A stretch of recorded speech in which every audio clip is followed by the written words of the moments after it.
नाजरीन आदाब, प्रोग्राम है रूबरू और मैं हूं रजा सिद्दीकी। हमारे प्रोग्राम में आज हमारे मेहमान हैं इरफान मुर्तज़ा।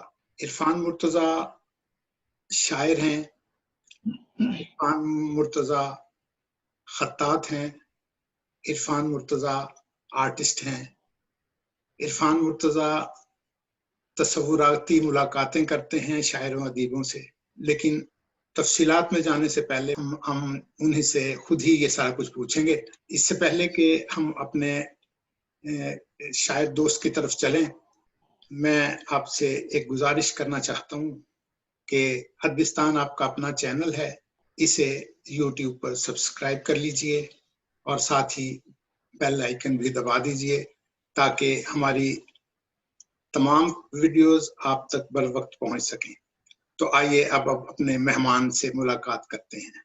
इरफान मुर्तज़ा भाई, आपको अपने प्रोग्राम रूबरू में खुश आमदीद कहते हैं। जी, अस्सलाम वालेकुम। आपका बहुत बहुत शुक्रिया कि आपने मुझे यहाँ दावत दी और अपने नाजरीन से मिलने का मौका दिया। मेरे लिए बहुत इज्जत अफजाई। मोहब्बत जिस जगह लिखी हुई है मैं उसको वहाँ लिखने लगा हूँ। मोहब्बत जिस जगह लिखी हुई है मैं अब तुमको वहाँ लिखने लगा हूँ। मोहब्बत एक ऐसा जज्बा और गैर मरई एहसास है जिसे लफ्जों में लिखना, लफ्जों में ढालना, तख्लीकी लम्स के साथ उसको मुनकशिफ करना खासा मुश्किल काम है। कैसे कर लेते हैं आप ये? कैसे कर लेते हैं? अभी एक इंटरव्यू के दौरान बात हुई तो उसमें एक शेर मैंने कोट किया था अपना कि तुम अपनी जात में नशा न ढूंढ पाओगे तुम्हारे खून में जब तक शराब जिंदा है। और मकसद ये कि आपके अपने अंदर इतना नशा होना चाहिए आपकी अपनी जात में कि अल्फाज खुद ब खुद जुड़ते चले जाएं। जो भी ख्याल, जो भी आपके जहन में इस्तिआरे हैं वो आपस में एक तरतीब से। जहाँ तक ताल्लुक़ है मोहब्बत पे लिखने का, एक्चुअली जो मेरी किताब है चंदा और किताब धनक के रंग और तुम, तो दोनों किताबें नज़मों की किताबें हैं और दोनों का मजमून भी एक ही है और एक समझ लें कि हिस्सा वल हिस्सा दोम है दोनों। तो इतना कुछ इस पे लिखा है और यह है कि अमूमन ये होता है कि एक जुमला या कोई सोच या कोई बात लेके और फिर उसमें मैं एक नज़्म स्टार्ट कर देता हूँ और वो खुद बनती चली जाती है। अच्छा, ये जो आपने कहा कि नज़म और गजल आप दोनों लिखते हैं, लेकिन जी जी। आपकी प्रेफरेंस जो है वो नज़म है। लोग अमूमन गजल से नज़म की तरफ आते हैं, मैं नज़म से गजल की तरफ गया हूँ। तो इत्तेफाक ऐसा है कि मैंने नज़में ज़्यादा लिखी हैं और फिर हुआ ये कि जब गज़लें भी लिखता रहा लेकिन इतना ज़्यादा उसमें मैंने कॉन्सेंट्रेट नहीं किया। लेकिन जब मैंने सोचा गज़लों की किताब का, तो हमारे जो मोहतरम रफ़ीउद्दीन राज साहब हैं, तो उन्होंने यही सजेस्ट किया था कि भाई ये ना हो कि लोग कहें कि नज़में तो अच्छी हैं, गज़लें अच्छी हैं लेकिन नज़में बेहतर हैं। तो उन्होंने कहा पहले ये सोच लो कि किताब छापने से पहले कि क्या वाकई तुम चाहोगे कि दोनों सब्जेक्ट्स में लोग कहें हाँ भाई नज़में भी अच्छी हैं और गज़लें भी ऐसे हैं। तो अल्हम्दुलिल्लाह नज़मों और गज़लों दोनों का अच्छा रिस्पांस मिला। अभी पिछले साल मेरी किताब गज़लों पे सुलगती रेत पर सजदा आई। पहली किताब जो मेरी 2002 में पुराने घर के मौसम है, वो कॉम्बिनेशन है नज़मों और गज़लों का। लेकिन चंदा और धनक के रंग और तुम जो है वो उसमें कॉन्सेंट्रेट किया मैंने सिर्फ नज़मों पे। अच्छा, जो आपकी पहली किताब है पुराने घर के मौसम, जी, अच्छा, उसमें एक जो मंजराती किस्म का जो आपने लैंडस्केप को जो अपने वो घर के तस्वुर को जो आपने खींचा है, वो बाकी आपके अब तक के कलाम में वो जो गिरफ्त है वो नजर नहीं आती।